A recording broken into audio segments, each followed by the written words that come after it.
Good morning friends. Good morning. कैसे हैं आप लोग? बढ़िया। तो आज हमारा जो सेफ्टी का एक्टिविटी है, इस टॉपिक पे हम बात करेंगे, उसका नाम है वर्क परमिट, मतलब कार्य अनुमति। वर्क परमिट का हिंदी होता है कार्य अनुमति।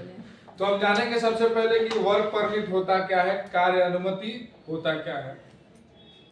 तो वर्क परमिट एक ऐसा डॉक्यूमेंट है, ऐसा दस्तावेज है जो किसी भी काम को वर्क प्लेस पे शुरू करने के लिए उसको एक अथॉराइज पर्सन के लिए, अथॉराइज पर्सन के द्वारा उसको पारित किया जाता है, मान्य किया जाता है किसी भी काम को शुरू करने के लिए। उसको हम क्या बोलेंगे? वर्क परमिट बोलेंगे।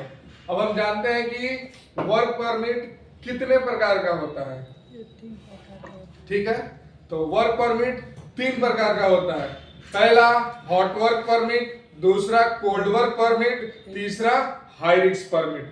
तो आप तीन ही ऐसे, कई लोग ऐसे यूट्यूब पे आप देखिएगा या हर जगह देखिएगा कि वो अलग अलग तरीके में बहुत सब अलग अलग करके और 10-12 परमिट बना चुके हैं। जैसे स्कैफोल्डिंग परमिट हो गया, एक्सकवेशन हो गया, हॉट वर्क हो गया, ये सब अलग अलग तरीके बना देते हैं कि 10-12 वो परमिट मिलके आपका हो जाएगा। लेकिन रियलिटी में 3 ही होता है और 3 के अंदर सभी आ जाएंगे। ठीक है, तो सबसे पहले हम जानते हैं हॉट वर्क परमिट क्या है। ऐसा काम जिसमें लॉ उत्पन्न के लिए कोई डॉक्यूमेंट, कोई दस्तावेज की जरूरत पड़े, उसको हॉट वर्क परमिट कहते हैं। जैसे कि ग्राइंडिंग, वेल्डिंग, ब्रेजिंग, सोल्डिंग और गैस कटिंग। इसका जो कलर कोड होता है वो होता है रेड। इसको शुरू करने के लिए इस परमिट की वैलिडिटी जो होती है मात्र कितने दिन के लिए होती है? 24 घंटे के लिए होती है। यदि इस परमिट में कोई बदलाव हम करना चाहते हैं या बदलाव होगा तो उसके लिए वो परमिट जो पहले हम इशू किए हैं वो मान्य नहीं होगा, आपको दूसरा परमिट बनवाना पड़ेगा, तब जाके वो वैलिड होगा। ठीक है, दूसरा हम जानेंगे cold work permit. Cold work permit क्या होता है?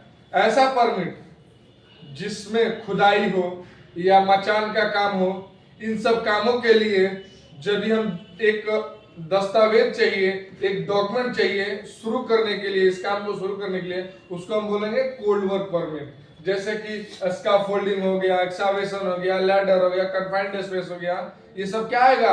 कोल्ड वर्क परमिट में आ जाएगा। ठीक है, तो कोल्ड वर्क परमिट का जो कलर कोड होता है वो होता है ब्लू, और ये इसका परमिट वैलिड होता है 3 से 7 दिन के लिए। अगर इसमें भी कोई बदलाव हम करते हैं या करना चाहते हैं या होगा कोई भी बदलाव करेंगे काम में, वर्क परमिट में तो बदलाव नहीं होगा, होगा तो बदला जाएगा, उसमें कोई ओवर राइटिंग नहीं होगा। ठीक है, हम काम में कोई बदलाव अगर करना चाहते हैं तो हमारा वर्क परमिट बदलना होगा, अन्यथा वो मान नहीं होगा, दूसरा हमको लाना, इशू कराना पड़ेगा, तब जाके वो होगा। ठीक है, तीसरा हम जानते हैं हाई रिस्क परमिट। ऐसा काम जिसमें उच्च जोखिम का काम हो और उस काम को शुरू करना है, काम को करवाना है, तो उसके लिए एक दस्तावेज की, एक डॉक्यूमेंट की जरूरत पड़ती है जिसको हम हाई रिस्क परमिट कहते हैं। जैसे मान लीजिए क्रिटिकल लिफ्टिंग होता है, वर्क प्लेस पे क्रिटिकल लिफ्टिंग बहुत अत्यधिक जोखिम वाला काम हो जाएगा। ये हैवी लिफ्टिंग हो गया, चाहे ऊपर पावर सप्लाई है 35,000 40,000 वोल्ट होगा, उस पर अगर काम हमको करना है उसके लिए हमें जरूरत पड़ता है इसका परमिट का। ठीक है, इसकी जो कलर कोड होगा इसका वो होगा ऑरेंज, और इसकी वैलिडिटी होगी मात्र एक काम के लिए। अगर एक काम करना है तो उसके लिए एक ही वैलिडिटी होगी, ना कि दूसरा काम करने के लिए उसी पे काम करेंगे, वो फिर बदला जाएगा। अगर काम में कोई भी परिवर्तन करते हैं या बदलाव करते हैं तो हमें दूसरा परमिट लाना, इशू कराना पड़ेगा, तब जाके होगा। अब हम बताएंगे इसको कि वर्क परमिट का इंपॉर्टेंस क्या है, क्यों महत्वपूर्ण है वर्क प्लेस पे, क्यों इसकी जरूरत है। वर्क प्लेस पे वर्क परमिट की जरूरत इसलिए है कि किसी काम को हम शुरू करते हैं तो अगर कोई चेकिंग होता है या कोई हज़ार्ड खतरा होता है, वहां पे कोई भी एक्सीडेंट हो गया, ठीक है, तो उसके लिए अगर चेकिंग होता है, अगर पुलिस वेरिफिकेशन होगा या क्लाइंट आके चेक करेगा कि वर्क परमिट काम तुमने शुरू किया है, उसका वर्क परमिट कहाँ है, सबसे पहले वर्क परमिट की ही जरूरत पड़ती है। तो वो उसको अब खुद को बचाने के लिए, काम से खतरों से बचाने के लिए या कानूनी कार्रवाई से बचाने के लिए वो वर्क परमिट हमें जरूरत पड़ती है उसकी, और यही उसकी इंपॉर्टेंस है, महत्व है। तो ये हमारा वर्क परमिट हो गया। और आप सब जानेंगे कि अच्छे से समझे होंगे, जानते होंगे, जाने इसको। और मैं आपसे दुआ करता हूं कि आप अपने कार्य को सफलतापूर्वक अच्छे से सुरक्षा से करें।